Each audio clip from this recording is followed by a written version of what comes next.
Yan, good morning mga idol. Take two tayo, take two. At yung kanina na ano natin, mukhang hindi ayos eh. Kaya take two tayo. Okay na mga idol ha. Tulad ng dati, tayo naman ay magkukwentuhan nun lang na may kaugnayan sa larangan ng serbisyo publiko. Pero siyempre, shoutout muna sa ating mga subscriber dyan, sa ating mga viewer, gayon din sa ating mga follower. At syempre mga idol, kung bago ka pa sa channel natin ito, wag mo naman kalimutang mag-subscribe at pumindot ng ating bell button para lagi ka ring updated sa ating mga video. Diba tama mga idol? Kung good morning ang bati ko sa inyo kanina, para yan bukas.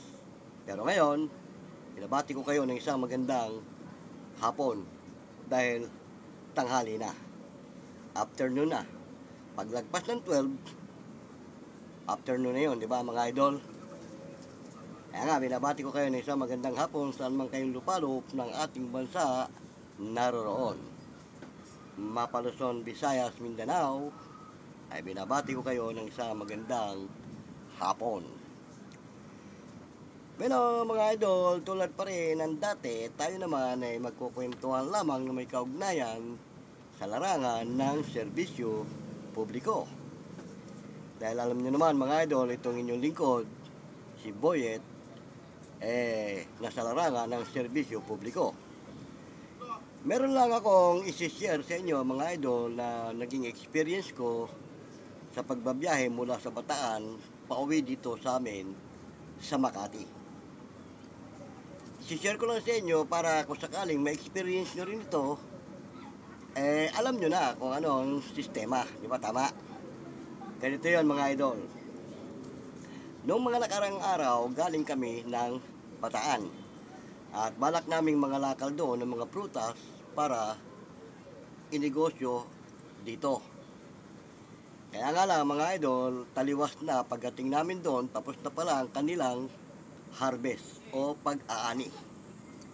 So sa madalit sabi, umalis kami ditong Basyo, bumalik kami Basyo din. Diba tama? Kaya nga, yan, sinishare ko lang sa inyo dahil gusto kong malaman nyo ang kalakaran sa sistema ng mga terminal sa Quezon City nitong mga bus biyahing probinsya sa North Luzon. Tulad kami sa Bataan Transit. Alam niyo ba mga idol, paggaling nyo doon sa pinanggalingan nyo, pagdating dyan sa terminal sa Quezon City, pagparada ng bus, pagbaba mo, may kanya-kanyang sasalubong na sa inyo. At sa akala mo, yung sasalubong sa iyo, mag-aalok ng offer, taxi, akala mo yun ang taxi driver. No. Mga bugaw pala yan sasalubong sa iyo at o-operan ka ng kanilang serbisyo. Ang bigat ng offer nila dyan, mga idol, ang unang tirada nila dyan, kagaya nung nangyari sa akin, inoperan ako ng 550. So, siyempre mga idol, hindi naman tayo tulongges at hindi naman tayo bagit sa mga ganyang sistema, lalo pat isa tayong vlogger. Ang sabi ko, Brad, mahal yan, taas yan. Sabi niya, hindi, yan talaga ang kalakaran dito. Kako, hindi. Taas yan ako, Brad. Tinanong niya ako, saan ka ba? Makati lang ako. Sa original na pagsakay mo ng taxi, Patak Metro, 170 lang kako ang metro niyan. Hanggang dito. Malagpas pa nga kako dito, doon kami sa Genesis eh. Oh. Pero, pag ako nagbayad, kung 170 man ang inabot niyan para may konsuelo di bobo, yung driver, yung 200 ibibigay ko, hindi ko na kinukuha ang sukli. Pa-konsuelo di bobo, doon sa driver. Lalo na at panggabi siya, pauwi na siya, hinatid ka niya ron, konsuelo di bobo. Sabi ko, Brad, mahal yan. Oo, overpriced yan. Sabi niya, sige, 500 na lang. No, kako, mahal pa rin yan. Taas yan. Tapos, para kayo nasa palengke na magtatawaran. Oh, tapos huling offer niya, 450. Di ba? Mataas pa rin yan, sabi ko sa kanya, Brad. Doon, pag hindi kayo magkakasundo, pupunta ka ng EDSA, doon ka mag-aabang ng taxi. Oo.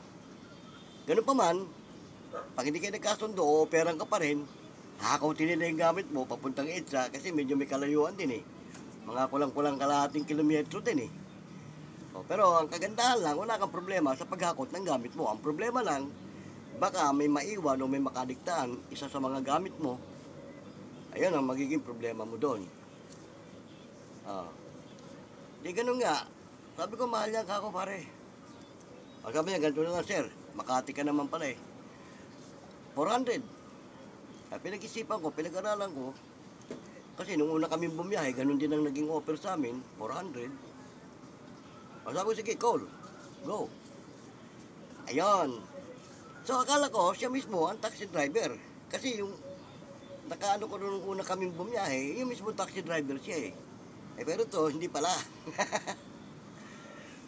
Nung magkasundo kami, sabi doon sa kasama niya, sige Brad, ay parada mo ng taxi mo rito at para may karga na yung gamit ni sir. Yun, di kinuha si taxi kasi bawal naman iparada yung taxi nila doon sa mismong terminal. May distansya rin eh. Sa mga kanto-kantong ganyan, mga bawat kalye. Pero yung mga driver nandun lang din. Kasama ng mga bugaw. So di pagparada ng taxi, sabi niya doon sa mga kapwa niya bugaw, bas, aray, karga niya na. Sir check upin mo yung mga gamit mo. Maano rin sila, yung maalala rin, yung maalalahanin din. Habang kinakarga, titignan mo yung mga kinakarga, baka mamaya may makaligtaan. Okay na, nakarga na. Ito na, nung bumabiyahe na kami. Paglabas na namin ng EDSA, tinatahak na namin yung EDSA papuntang Makati. Sabi nung driver, alam mo sir, sabi niya, may butaw ako dyan, 50 pesos. Ganun ba? Kasi hindi ka naman makakapagkarga ng pasahero mo dyan kung ikaw lang eh. Hindi nila papayagan na ikaw ang kukuha ng sarili mong pasahero. Na hindi ka dadaan sa kanila. Dumaan ka man sa kanila, rumekta ka man sa pasahero mo at may nakasundo ka, may lalapit sa'yo, bubulungan ka. Pre,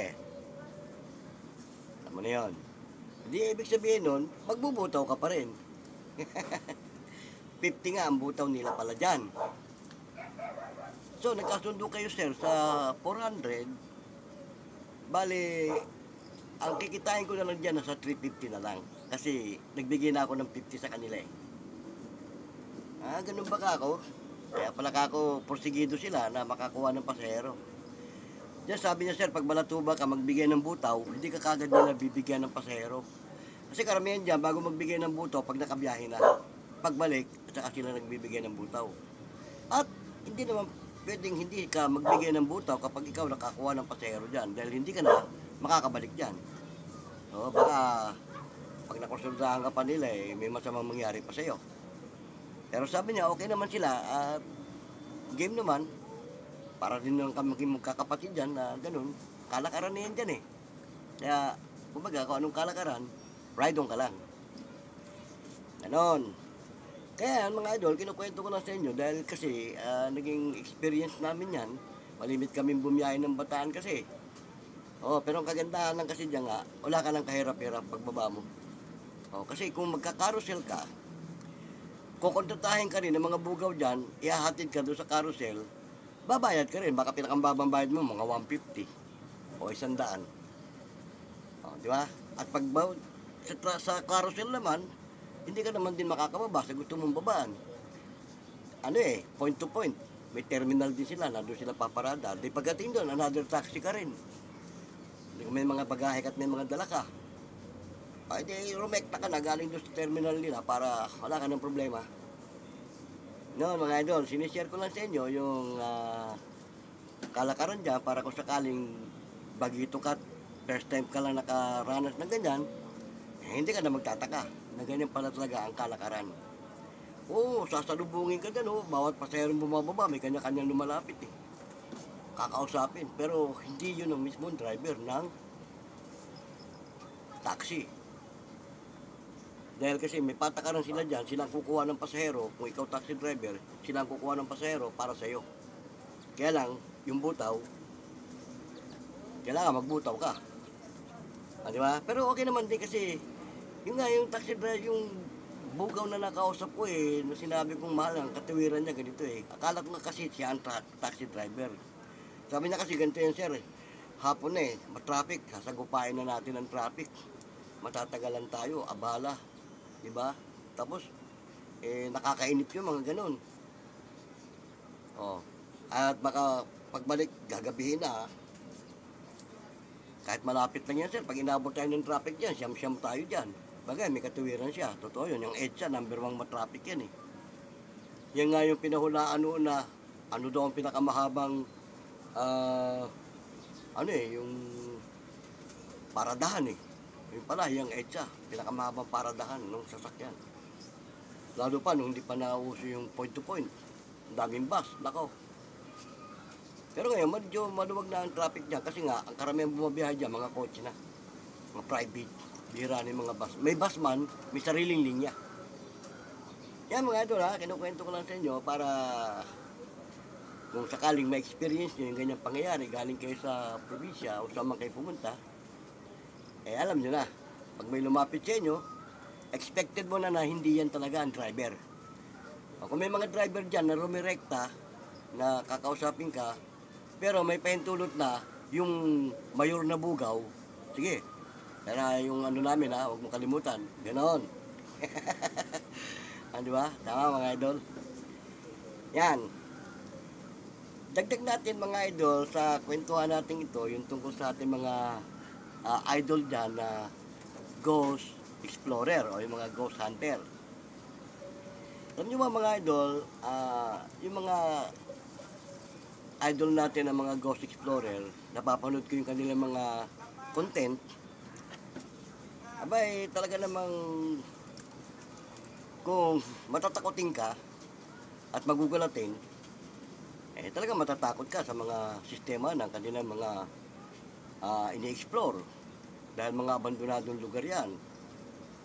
Pero itong inyong lingkod, palibasa, hindi man ako ghost hunter, hindi man ako ghost explorer, nabanggit ko na sa mga una kong video, naging karanasan ko rin yan dahil ako dating pintor, nadidestino ako sa mga abandonadong lugar o mga abandonadong bahay para mapakinabangan ng may-ari, pinare-renovate at pinapipinturahan.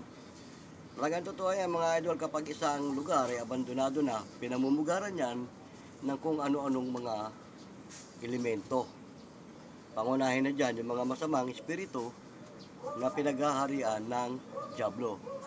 Pero alam nyo ba mga idol, malimit ko nang sabihin ito, yung mga espiritu, yung mga masamang espiritu, magpakita man sa inyo yan, huwag niyong katatakutan yan dahil wala yung sariling katawan. Walang sariling anyo yan, espiritu nga at wala yung pakiramdam na tulad ng mga elemento, tulad ng mga engkanto at mga iba pang mga maligno. Yung espiritu, kapag inanyuhan ng Diablo yan, base doon sa kinakatakutang nagmumulto di umano sa lugar na yan, yun ang aanyuhan ng Diablo doon sa masamang espiritu para papaliwalain lalo ang mga tao na may nagmumulto sa lugar na yan. At kung sino mga pangunahing namatay dyan na may-ari ng abandonadong bahay na yan o building man yan o ano man yan, yung mga nangamatay dyan, yan ang pangunahing kinakasangkapan ng Diablo. Inaanyuhan niya para mapapaniwala ang mga tao na makakakita sa kanila. Pero mga idol, huwag niyong katakutan yan. Sinabi ko na sa inyo, wala yung kakayahang manakit o maminsala. Magpapakita lang yan. Ang problema mo lang dyan, kapag ikaw matatakutin at nagpakita sa iyo yan, bumanat ka ng takbo, andun ang disgrasya. Bakit? Baka doon sa area na tinakbuhan mo may mga parting malalim na lugar o may parting matatalisod ka, madadapa ka, ikaw ang pipinsala sa sarili mo. Bakit? Sa takot mo Pero kung di ka matatakutin, nagpakita siya sa iyo, split seconds lang yan mga idol. Kaya mo siya magpakita, tayo ka lang ganyan, tignan mo siya. Pagkisap lang ng mata mo, wala na yan Ano ba, nagpakita. Papunta siya sa ganun. sundan mo ng tingin. Oh, pagdating sa may mga parting kanto o ano, biglang mawawala yan eh. Hindi kagaya ng mga elemento, mga idol, lalo mga engkanto. Pag yan nagpakita sa iyo, may peligro ka dyan. Bakit? May kakayahan niyang saktan ka. May kakayahan niyang pinsalain ka. Oh, at yung mga espiritu na nag-aanyo, kausapin mo yun, hindi magsasalita yun. Pero ang engkanto, pag yan nagpakita sa iyo, lalo't nagalit, tulad na nangyari doon sa kinukwento ko nung nakaraan, nabulabog yung mga engkanto ron. Nagpakita at sinabihan sila, lumayas kayo sa gabing ito dahil kung hindi, may masamang mangyayari sa inyo. Yun ang nakakatakot mga idol sa mga pinag-i-exploran nyo. Kapag ganyan ang nagpakita at nagsalita sa inyo. At kung hindi mo rin lang kaya ang kanyang taglay o ang kanyang kapangyarihan, makinig ka at umalis na kayo dyan. Pero kung kaya mo, wala yan, madali lang yan, panis yan. Oh, kasi ang mga engkanto, may hangganan din ang kanilang kapangyarihan. Pag naramdaman nila na mas malakas ka sa kanila, tatakot yan. Oo, lalo't sinampulan mo. Pag nagpakita at nanakot sa'yo yan, sampulan mo agad. Huwag mo nang padiskartihin pa. Kasi baka mamaya maunahan ka niyan eh. Ganoon, yung mga maligno, isa rin yan. Kasi may mga sariling anyo yan, hindi yan kagaya ng espiritu na nangihiram lang sa anyo ng mga matay para mapapaniwala ang tao. Pero yung mga maligno, may mga sariling anyo yan, may mga sariling at may kakayahang manakit yan. Yan mga idol, malimit ko lang i-advise yan sa ating mga kapwa mga explorer dyan sa larangan ng ghost hunting o ghost hunter. Kaya ako sinasabi sa inyo para maging aware kayo. At tandaan nyo mga idol, yung diablo na daratnan nyo sa lugar na yan, nakahanda at alam na darating kayo. Kaya kayo namang pupunta dyan, kailangan handa din kayo sa anumang mangyayari. And the best na panlaban dyan at paraan dyan bago kayo pumunta sa isang lugar, panalangin. Lalo't may taglay ka, ikarga mo na lahat ng nalalaman mo para pagdating mo sa lugar na yan, hindi ka paano. Dahil nakakatakot yan mga idol eh. Baka mamaya may biglang, lalo yung mga engkanto, sumasanib yan eh. Mamaya may biglang saniban sa inyo. Tapos kasangkapanin. Di ba? Mahirap yung mga kalaban yun, hindi nyo kayang palayasin, walang marunong magpalayas. Dalawang klase lang yan, kayo mapinsala o siya ang mapinsala nyo. Diba? Dahil hindi na kayo kilala niyan eh, pag sinaniban yan eh. Oo, hindi na. Kahit kasama mo yan. Kaya pag may mga kasama kayo na walang alam at walang taglay, walang karanasan sa ganyan, o ikaw marunong, kargahan mo na siya. Para naman may suporta siya. O kung ano man yung depensa mo, karga mo sa kanya. Para may depensa din siya. Yan mga idol, advice ko lang sa ating mga kapwa vlogger sa larangan ng Ghost Explorer. Bueno, salamat ng marami sa maikling sandali ng ating kwentuhan ito at sinamahan nyo ako. Binabati ko kayong muli ng isang magandang hapon saan man kayong panig ng ating bansa naroon. Pero, siyempre huwag nyo rin kalimutan mag-subscribe at pumindot ng ating bell button. Bueno, ito po muli inyong lingkod, si Boyet, ng Vlogs TV. Hanggang sa muli, paalam!